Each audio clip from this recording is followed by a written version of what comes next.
How do you keep yourself humble? You have, in the last, I don't know, what is it, like 4 years maybe? You have had this like amazing rise in popularity, an amazing rise in influence. And I'm sure you've had tens of thousands of people reach out to you directly and share with you how you changed their lives for the better, right? Have you maybe saved their lives? I'm sure there's tons of people that were suicidal and they started getting into your stuff and they're like, no, there are other things that I should live for. Thank you so much, Dr. Peterson. How do you not let that change your disposition? How do you check yourself? You're not a religious man per se. Where is your check? I would say that I'm a religious person. Okay. People have asked me if I believe in God, and I said that I act as though he exists, which for me is a fine definition of belief, because I think that the best indication of someone's belief is actually their action rather than their statements about their beliefs, let's say. Yeah. So I have all sorts of checks apart from that. I mean, there's a responsibility that goes along with being someone who people turn to when they're in trouble. And so I have that in mind all the time. I also understand that many of my ideas, perhaps most of them, perhaps all of them for that matter, it's not appropriate for me to claim them. Right. Because I've read so many great ideas of so many great people, and right. I've been able to synthesize them and to put them perhaps in a new form, and maybe in a form that's more accessible. That's partly due to the technological wonders that are at our fingertips, which really don't have much to do with me either. And I'm very cognizant of the fact that I've been influenced by the great thinkers that I've had the privilege to read. And I have friends and family who are watching what I'm doing all the time and helping me. And then I also probably don't really have the temperament for rampant egotism. I tend towards the depressive end of the spectrum. And so that's your superpower. Maybe that's your check, I suppose. I wonder, like, and look, you've studied all these people. You studied these people with mass influence, ideologues. You studied these leaders, right? And as you've become a leader, do you have like a new empathy for what they went through? Do you look at some of these like philosophers and you look at some of the things that they were talking about and like you didn't understand it before you had the influence and the responsibility, and now you're like, oh shit, okay. Well, I think I have a new empathy for celebrities. I understand a lot more clearly what it's like to live in the public eye. So, and to see the upside and the downside of that. I mean, it really produces a radical transformation in your life, and it's hard to grasp completely. I mean, you've become very popular. How long has it been now for you? At this level, maybe the last 2-3 years, something like that. Maybe at this level, last 2-3 years. I had a little fame earlier in my career, then it kind of went away, and then when it came back, I was more kind of like ready and understood what it was going to be. I felt more comfortable in my own skin. Initially, I thought that I had to prove I was funny to every stranger I met on the street. I had to justify where I was.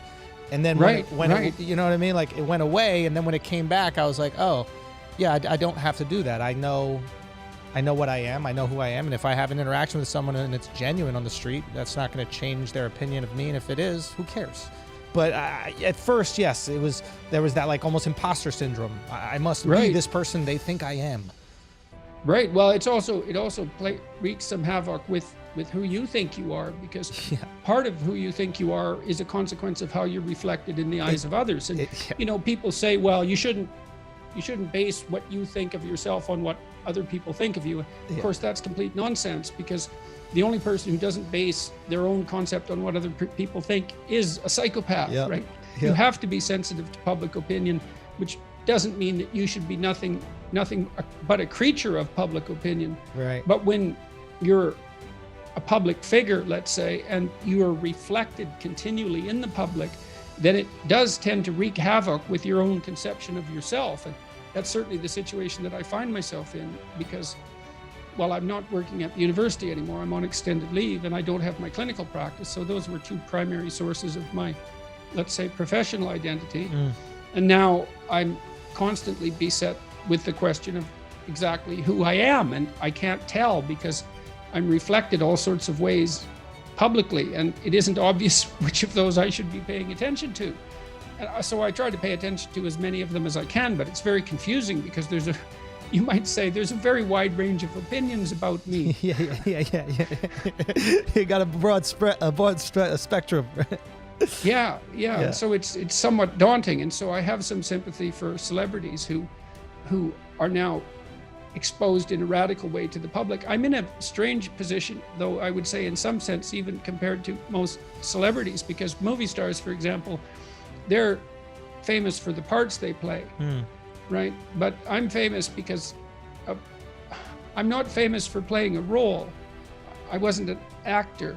And so that makes things, I think, somewhat, well, it's different. Whether it's more complicated or not, I can't be sure, but it's definitely different.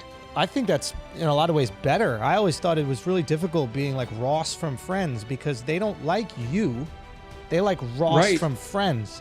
And like dealing with that every single day when they interact with you, they want you to be Ross. You better be goofy and say things that are self-deprecating. Like you can't be anybody that's not that character. So you went into this business, not you, but as an actor, you go into this business, right? Because you want love. You want the pats on the back. There's a hole that you need filled. And all of a sudden it's kind of filled. But deep down, you know, it's not for you, and I don't know. For me, at least, being a stand-up comic, it's rewarding knowing that like what I put out there, I'm the decider of what I put out there. And if they enjoy that, it's like, you like this part of my personality that I choose to give to you. That's cool. So what you're putting out has to be a part of you. I don't think you're playing a character. Except in your Red Skull comic book, that was fantastic. But thank you. Yeah. Great job. But like you are giving. I have to thank my makeup artists for that. Come on down here to Miami, man. We'll take care of you, little son. But yeah, it's. I don't know. I feel like you're giving yourself. So the love that you're getting is for who you are. I'd imagine when you get hate for who you are, that's a devastating feeling. I don't know. Is that what you struggle with? Like, do you don't think you know who you are, or are you letting the public sway your identity? Oh yes, I would say so.